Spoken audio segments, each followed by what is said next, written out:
Welcome back. This is part 2 of our very special program with our customer-led, team-enabled approach to account-based marketing with our guests, Dominic Cote and Kate Berta. Let's pick up our discussion. We got a lot of ground covered in the last episode, but why should we be thinking about this and bringing this conversation forward with account-based marketing and putting the customer first and getting our teams together? I think I understand why, because I think you get a more cohesive team and you get better results. But I know it's got to be much more than that. So who wants to start? I think it's a full hour discussion we could have on this, Greg, but let me start.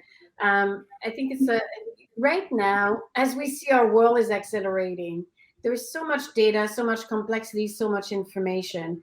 And I think our big organization and are really are, first of all, integrating more and more. And it's time that we bring both marketing and sales, as we mentioned, together to really be able to personalize a little bit more what we do, how we can bring value and partner in a different way.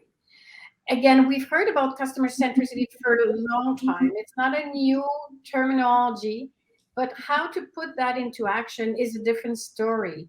And really focusing on that outside in mindset and being able to bring really the customer journey, the customer really needs internally to see what can we bring beyond our product and services and look at account-based marketing providing that value creation for what the customer needs is critical. And that's the need right now. And speaking of need, I mean, this isn't just for a Fortune 500 company or, a Ford Motor Company or somebody else. This is for everybody, the small entrepreneur, the mid-cap company, the large publicly held company as well. So you've got services and disciplines to make this happen and integrate all this with any company, no matter what the size is. That's the take that I've got. No, you're spot on. Some of our clients, we've got somebody who has gone through this program who was a wine distributor and building out their business, and then we work with large multinational firms. Here's what we know is the methodology works. The approach works. It can be for 2, 10, or 200 because it's about the customer. And so I think that's what makes it scalable. If we were talking about product, which is already proven to be kind of not the most effective path, then that could be a different story. But because it's focused around the customer, we're able to scale it from not only size, but verticals from life sciences to hospitality and tourism to consumer product goods.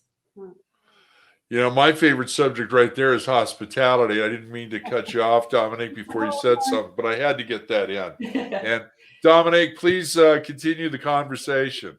No, I think to what Kate was saying, it's that customer perception, that customer focus is independent on the size of the company. And any company, unfortunately, even at the smaller size, we're always excited to go with what we have, what we call the us bus, talk about us and focus on what we can bring because it's exciting. Right.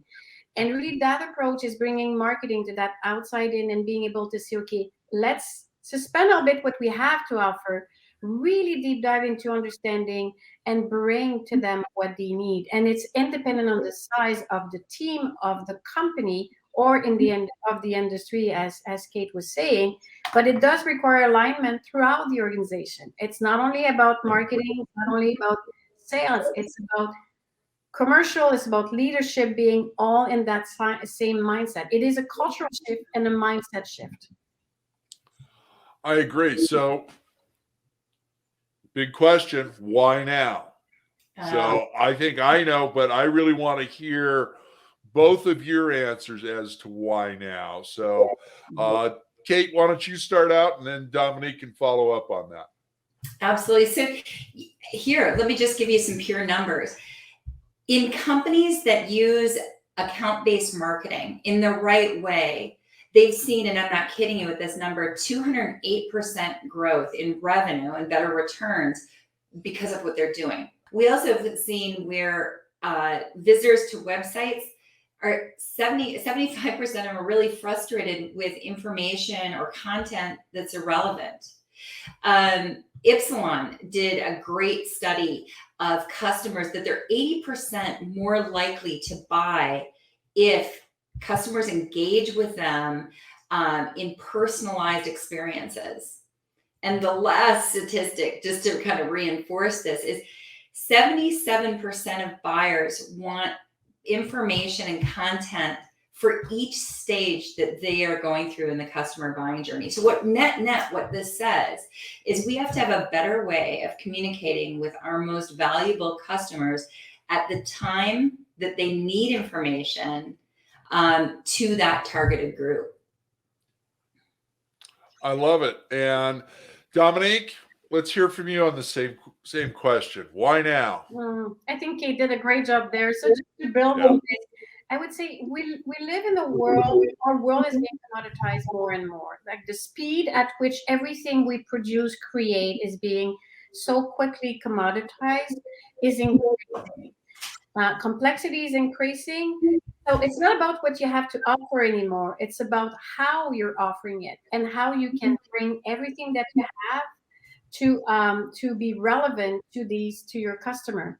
So that connection that we are engaging right now is really critical. Other studies are showing that customers really wants to have business people that care about them, that care about what they're trying to achieve. And to achieve that, we need to have both commercial, sales, and marketing at the table to be able to do that. So it's about the acceleration of information, complexity, and commoditization that is creating that urgency right now to really differentiate yourself and have that outside-in, customer-centric approach and bring marketing to really optimize it and accelerate the journey.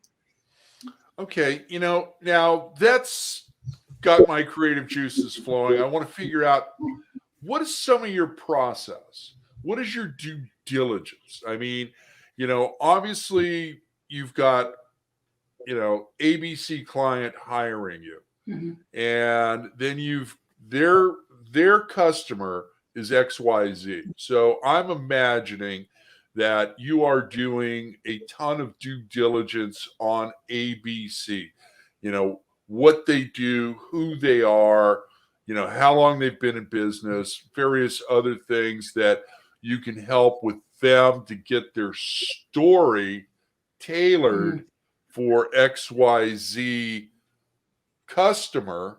And who is their customer? Could you guys pontificate on that a bit and let us know what some of your secret sauce is with that? Well, I think that the second part of your question is really that key element, is who is their customer? Because so often what we see is marketing coming out talking about their stuff or their offering or their services, which really has nothing to do with the customer. And they're hoping that this menu of services, here's all the stuff that we do.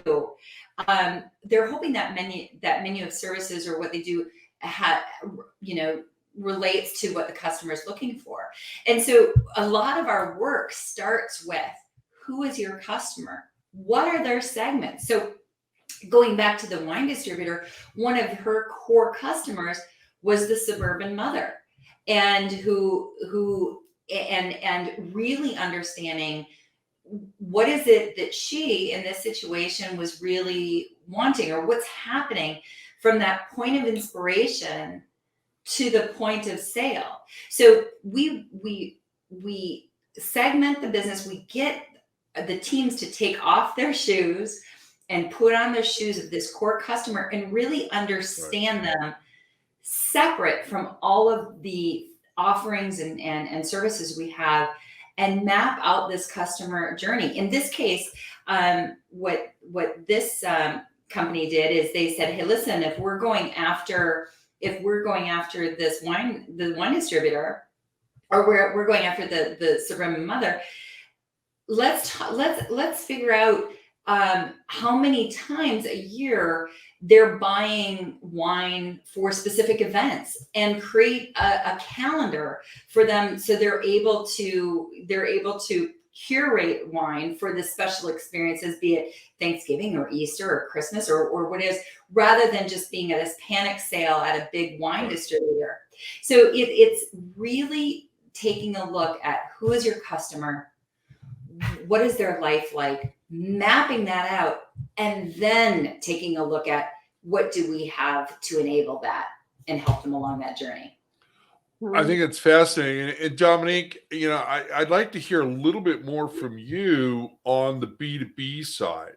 The average consumer, whether it's a winery or something else, a clothing manufacturer, whatever, that's going to the general consumer.